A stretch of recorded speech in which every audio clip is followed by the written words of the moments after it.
थाम्फैफोरखौनो खुरनानै दोननो हाया आजां गाजां ओंख्रिफ्रावबो थाम्फै गासिबो थाम्फैजोब आयु गिलु बालु थाम्फैफ्राबो फिसाबा अरजाया गिदिर गिदिर थाम्फै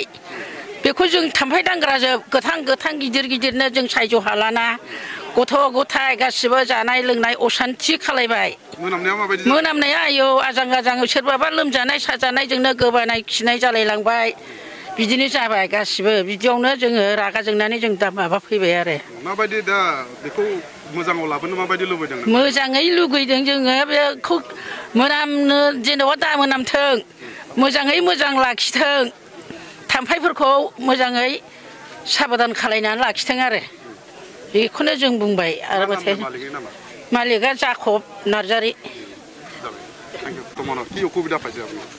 এতিয়াতো আমাৰ বহুত অসুবিধা হৈ আছে বহুত দুৰ্গন্ধ হৈ আছে দুৰ্গন্ধ বেছিভাগ মাছিহে বেছি উৎপাদ হৈ আছে মাছিৰ কাৰণে আমি একো খাব নোৱাৰোঁ শুব নোৱাৰোঁ আৰু বিশেষকৈ বাচ্চাবিলাকৰ যিবিলাক আমি ৰাখি দিওঁ টিফিন চিফিন এইগিলাক বহুত মাছি পৰি আছে এইগিলা খালে বাচ্চাগিলা পেটৰ বিষ হৈ আছে কৈ থাকে সদায় আগত এনেকুৱা নাছিল এতিয়া বৰ্তমান এনেকুৱা হৈ আছে এইটো আৰু আছে বহুত গন্ধ হয় মানে যেতিয়া মুৰ্গীৰ এইটো দানাটো বা কিবাটো হেৰি পেলাই দিয়ে তেতিয়া বহুত গন্ধ হয় তেতিয়া থাকিব নোৱাৰো ঘৰত জীয়াই থাকিবলৈতো কোন হয় মালিকটো জাকব নাৰ্জাৰী হয় ইয়াতে কয় বছৰৰ পৰা আছে এইটো কিবা আপোনাৰ পোল্ট্ৰি ফাৰ্মটো কয় বছৰ মান হ'ল 2 বছৰ হ'ল নেকি 1.5 বছৰ হৈছে এনেকুৱা হৈ আছে মেডিসিন দিয়াটো কমতি হৈছে না বেছি হৈছে আপোনাৰ বাবে কমে হৈছে মানে যদি ভালকৈ মেডিসিন দিলে হয় তেনেহ'লে ইমান মাছি উৎপাদন নহয় মাছিৰ কাৰণেহে বেছি উৎপাদন হৈছে থ্যাংক ইউ नैबे पोल्ट्रि फार्मनि सासे सुखिदार हिसाबै माबायदि नुदों नोंथाङा दा नुनायाथ' जों दासान्दि मोजाङै नुदोंमोन खिन्थु थाम्फैयाबो गैया जोंनियावहाय रायजो राजाफोरनि अजद होगासिनो दं बेखौथ' आंथ' मा बुंनो रोंबावनाय जोंनियावबो मेडिसिन सारनो थाम्फै थाया खिन्थु साइडनाव थाङो बेखौला मानिगोन आं नोंथाङा बबे माबानि सुखिदार साबिया नोंथाङा थायो होननानै साबिया आंनाव थाङो दा बे पोल्ट्रि फार्मा आलादा जाहैबाय आन्ध्रानिसो नांलाय ओमफ्राय जोंनि ओरै रायसिमला आलादा मेनेजारफोरखौ रायजोफ्रा लोगो हमना रायज्लायनो लुबैदोंमोन मालिकखौ लोगो हमना रायज्लायनो लुबैदोंमोन मालिकआ मेनेजारबो गैया मालिकबो गैया बेखौ आं बुंनो रोङै नङा बिबा महै महै दं बेखौ ফোন খালামनो हायाखै आं गावसोरबो खालामाखै আজি আমাৰ এই সমদল ওলোৱাৰ উদ্দেশ্যটো হ'ল আমাৰ বিশেষকৈ আমাৰ অন্থাইবাৰী গাঁৱৰ ভিতৰতে আমাৰ চিৰাং পোল্ট্ৰি ফাৰ্ম এখন আছে আজি এই পোল্ট্ৰি ফাৰ্মত মুৰ্গী পুহিছে এই গতিকে আমি কোনোবা বিজনেছ কৰিছে নিজৰ স্বাৰ্থৰ কাৰণে আমি সেই বুলি আমি একো ক'ব নাযাওঁ আমাক ডেভেলপ লাগে আমি সকলোৱে নিজে নিজৰ কি কয় নিজে নিজে থাকা নিজে নিজে সম্পত্তি আৰু কাৰণে নিজে নিজে যিকোনো বিজনেছ কৰাত আমাৰ কোনো বাধা নাই কিন্তু এটা কথা আমি যোৱা 3 বাৰ আহিলোঁ এনেকুৱা অৱস্থা হৈ গৈছে মানে ইয়াতে যি মানে দুৰ্গন্ধ মানে গন্ধ এনেকুৱা গন্ধ মানে কোৱা নচলে এনেকুৱা গন্ধ থাকিবই নোৱাৰে ওচৰ চুবুৰীয়া মানুহবিলাকেতো বাদে দিয়ক আমি মোটামুটি ইয়াৰ পৰা ক'ব গ'লে আমি 1 কিলোমিটাৰ দূৰত তথাপিতো আমাৰ লৈ গন্ধ যায় এই গতিকে তেওঁবিলাকে আমি দুবাৰ আমি কথা পাতিলোঁ কিন্তু তেওঁবিলাকে ৰেছপন্স নিদিলে আজি উপায় হাৰা হৈ আমি 4টা গাঁও মানুহ ৰাইজ ওলাই পেলাই এক গোট হৈ পেলাই আমি আজি এই ধৰ্ণা কাৰ্যসূচীটো ল'ব লগা হ'ল বেসিক্যালি কি প্ৰবলেম হৈছে আপোনাৰ প্ৰবলেমটো 1 নম্বৰটো হ'ল এই দুৰ্গময় আৰু সেকেন্ডলি হ'ল আপোনাৰ মাকি মানে আপোনাৰ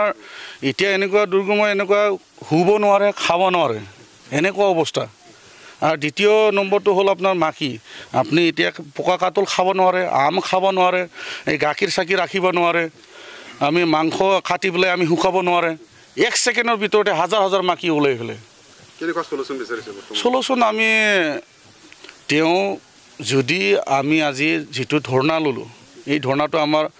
যাই থাকিব যেতিয়ালৈকে আমাক শান্তিৰে বসবাস কৰিব নেদে যেতিয়ালৈকে এই দুৰ্গময়ৰ পৰা আমাক দূৰ নকৰে তো আলটিমেটলি কি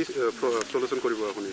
সলিউশন আমি এই 2 দিনৰ ভিতৰত আমাক যদি আমি যেটো বিচাৰিছো এইটো যদি কাম তেওঁবিলাকে যদি নকৰে আমি ডিসি লৈ আমি স্মৰণ পত্ৰ দিম আৰু লগতে আমি আমাৰ আন্দোলনটো আমি সদায়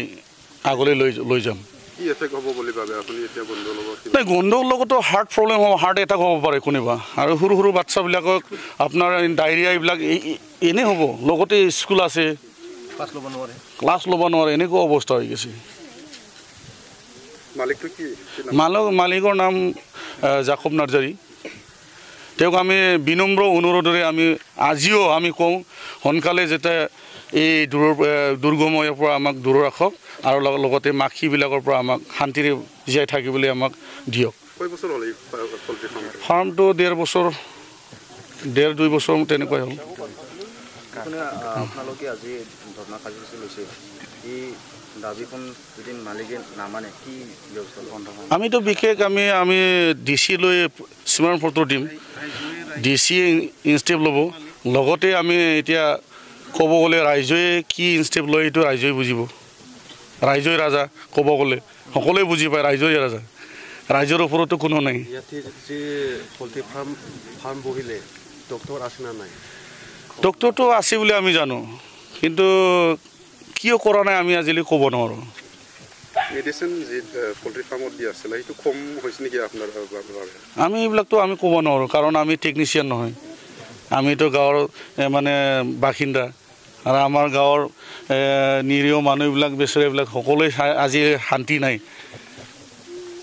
পল্ট্ৰি ফাৰ্মা नोंथांमोननि गेजेराव मोनसे एफेक्ट जादों होननानै जों खोनानो मोनदों दा माबायदि एफेक्ट जादों आरो नोंथांमोना दिनै मोनसे सोमावसारनाय हाबाफारि लादों मा फोरमायगोन बुब्लियाव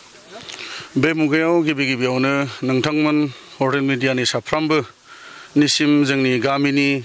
गामि दरब्रैनि जानानै गिबियावनो अननाय सिबिनायखौ जासिग्रोबाय आरो नोंथांमोननि हेफाजाबजोंनो जोंनि जिथुनाखि जों सैनांनानै थानाय बेफोर गासैखौबो जों फोरमायनो हागोन आसा खालामदों गिबियावनो जोंनि बे दिनैनि जिथुनाखि रेलि एबा जों ज'यै जों ओंखारनायनि गेजेरजों जोङो जोंनि गोसोनि खुद्रि सारनायखौ रायजो राजानि सिगाङाव फोरमायनो थाम-थिम खालामनाय जि जोंनि बिथांखि बेनो जाहैबाय नैबे जोंनि अन्थाइबारि गामियाव थारमाने थांनाय गोबाव समनिफ्रायनो मोनसे पल्ट्रि फार्म दङ सोरबा बिजनेस खालामनाय फालांगि खालामनायाव जोंहा जेबो बादा गैया बयबो खालामथों जोंनो जौगानायखौ नांगौ नाथाय बिनि गेजेराव माखासे मा होनो मावनांगौ खामानिफोर थायो बेफोरनो जाहैबाय जेरैहाय जोङो दा भुगिनानै दङ दाउखिनि बेलायाव ओरैबायदि मोनामो ओंखाम जानाय दै लोंनाय माने उन्दुनाय नोङो हांखौनो लानो हाया बायदि माने बे मोनामनायखौ खुनु नोङो गुबुन मोनामनायजों नों रुजुनो हाया जों बिराद गोजानबाव गामिब्लाबो खाथि खालानि मानसिफ्रा माबोरै सैज्य खालामनो थाखाय जों मिथिनो हाया दिनैनि दिनाव जोङो थाम्फै दांग्रा ओरैबायदि थाम्फै दांग्रा जाबाय खान्थाल थाइसे जानो हाया थाइजौ थाइसे जानो हाया गथ'फोरनि थाखाय गाइखेर गिलाससे दोननो हाया नोङो ओंखाम ओंख्रि नोङो टेबोलफ्राव दोननो हाया ओरैबायदि थाम्फै बेदर लामनायखौथ' बाद होदो बेदर लामनाय माने नोङो बिजानु सोना लानाय बेबायदि कन्डिसन दा नैबेखौ जोङो थांनाय समफोराव जोङो खेबनै बिथांमोननि जिथुनाखि मालिक बिगोमा बिथांमोनजों जोङो सावरायबाय सावरायनायनि गेजेरजोंबो जोङो जेबो फिथाइखौ मोननो हायैलाय जों दिनैहाय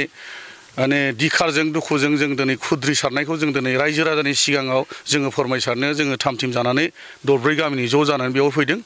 आरो लोगोसे जोङो दिनै जोबथा खावलायबावनो बेखौनो सानदों बे मोनामनायनिफ्राय आरो बे थाम्फैफोरनिफ्राय जोङो बयबो मोजाङै खामिनानै थानो लुबैयो रायजो जानो लुबैयो जेन' जोंबो मानसि हिसाबै जोङो मोजां थांनानै थानायखौ लुबैयो बिजनेस खालाम नोंथाङा नोंथांनि लाबनि थाखाय नोंथाङा बिजनेस खालाम नाथाय जोंखौबो गोजोनै थांना थानो हो जोंनिफ्राय खावलायनाया बेनो आरो जुदि बे जोंनि खावलायनायखौ खोनासङाब्ला जोङो इमिडियेट जोङो डिसिनिसिम जोङो मेम'रेन्डाम हैनाय जासिगोन आरो बेखौ थांखि लानानै जोङो दिनै बयजों लोगोसे बेवहाय मुस्लिम दङ सान्तालि दङ बर' दङ जोङो दरब्रै गामिनि ज' खौसेथि जानानै दिनैनि बे रेलिखौ लानाय जादों एक्चुअली सिङाव मा घटना जामारदों एक्चुअली मा एफेक्ट जादों नोंथांमोननि बे गामियाव संसार जानाय एफेक्टआ संसार जानायनि बेलायाव एक नाम्बार एफेक्टआ जाहैबाय जोंनाव मोनामनाय दाउखिनि मोनामनाय दिनै नोंथांमोननो जों माखासे फुटेजफोर हरगोन बे फुटेजखौ जों नोंथांमोननो होगोन नोंथांमोनाबो नायनो हागोन 1.5 बोसोरसो जाबाय दाउखि गारिया आरो सेकेन्ड हिसाबै जोङो जोंनि रायजो जानायाव डिस्टार्ब जानाय जाबाय थाम्फै जोङो बेदर एसे लाबोनानै गोदानानै जोङो फोराननानै जानो हाला गाइखेर जों अबेबा गिलासफ्राव लांदां दोननो हाया बिदिनो खान्थाल गोमोन बुफुनानै जों जानो हाया थाइजौ गोमोन जों फिथाइ बेबायदि मोदोमनाय बुस्थुबो जों जानो हाया बेबायदि कन्डिसन मालिक हिसाबै मालिकआ नैबे कम्पानियाव बा पल्ट्रि फार्माव मुलिफोर होनायफ्रा एसे खमफोर जादों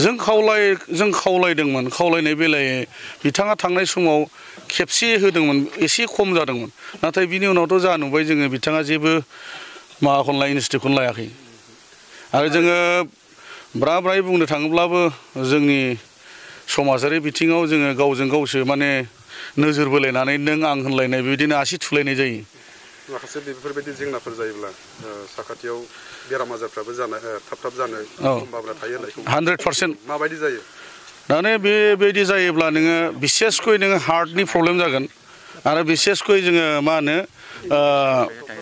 गथ'फोरा डायरिया बायदिसिनायाव एखेबारे इमिडियेटलि माने माजा एफेक्ट जाजोबगोन आरो माबायदि सलुसन लुबैदों दा जों लुबैनाया बेनो इमिडियेट जोंनो बे मोनामनायनिफ्राय रैखाथिखौ होनांगौ आरो सेथि नैथिया जाबाय थाम्फै जिहेथु थाम्फै जादों बे थाम्फैफोरनिफ्राय जोंखौ गोजानाव थानो होनांगौ जुदि खालामाब्ला माबायदि खालामाबा जोङो पल्ट्रि फार्मखौनो जोङो बायख्रुबाव जों बन्द' खालामनांगौ जागोन आरो बेखिनि आरो